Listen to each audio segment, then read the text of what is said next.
Mis on selle laua ideeks? Selle laua idee on inspireeritud minu enda perest ja minu enda perelastest. Et tahtsin siis näidata või siis ka endas ette kujutada, milline võiks näha välja minu jõululaud ja mismoodi ma meelitaksin ka oma lapsed laua äärde. Tütar on veel väike padjakene pepu alla, et tal oleks hea seal süüa. Ja siis ka see kõrgus on valitud niimoodi, et üle laua ulataks abistama lapsi vajadusel.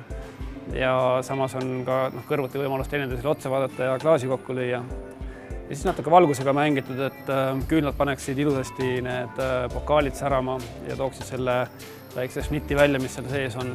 Ja samuti ülevalt need kõikuvad lambid, ma kujutan ette, mul poiss hakkab need kohe tahab kiipuma lükata ja tal on väga lõbus nendega. Et ja ma ei tahtnud nagu sellist väga minimalistlikku teha. Ja ma pole elu sees pidanud midagi sellist tegema. Meil on selline traditsioon, et mina küpsetan jõuluõhtul siis kas kalkuni, pardi või hane ja naine teeb ülejäänud asjad. Ja seekord siis nagu pandi mind sellesse teise rolli. Väga huvitav väljakutse oli, et minu jaoks tõesti harjumatu. Ja algselt mõtlesin kohe, et tulen, valge lina, paar detaili väga välja peetud. Kõik on selline väga klassiga ja eksklusiivne. Ja siis järsku mõtlesin, et pagan, et kui mul on nagu jõulud, see on selline soe, mõnus, rahulik püha. Tahad nagu vaikust, küünlavalgust, kodusoojust, et sellest ka inspireeritud siis mõte. Mida tähendavad jõulud sisustuses sinu enda jaoks?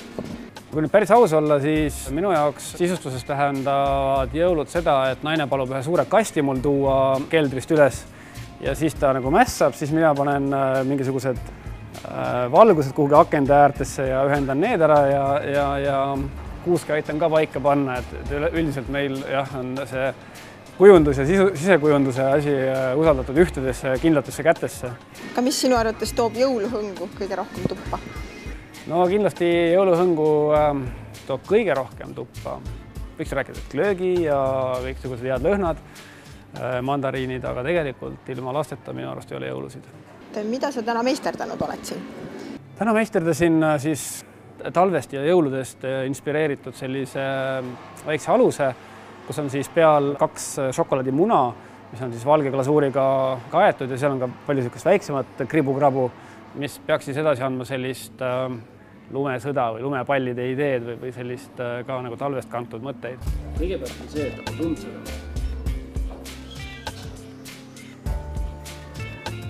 Siis on vaata siin nagu väikse purikad ripuvad ja mingi tunned on sees.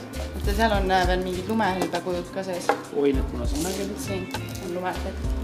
Jaa, nii ja punased võiksid nagu pigem olla laps.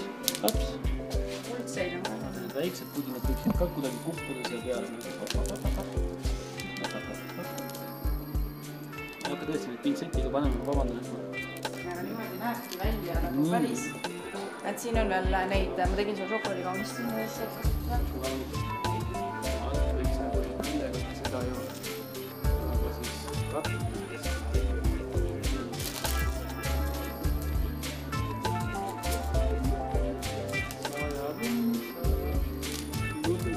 Lumn on siin nii, ma arvan, et ma kohe peaks õnnelikult. Nüüd kinnitame šokolaadi. Ta on valmis tulla. Oota näed näitada.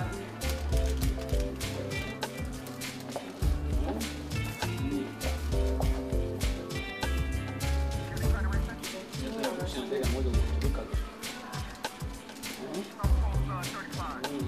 Paneme selle. Jep, väga hea. Tahab siis veel? Teades olla, ma võtan selle šokolaadi ära. Nii, ma arvan, et mul 3-aastane poeg teeks nagu parema kujunduse siia, aga vähemalt on hoolsalt tehtud, jah. Mis tunde see laud sinus tekitab? Nagu ma eelmise laua juures ütlesin, et mulle meeldib, et nad on täiesti erinevad. Ja see laud mulle meeldib suht hästi.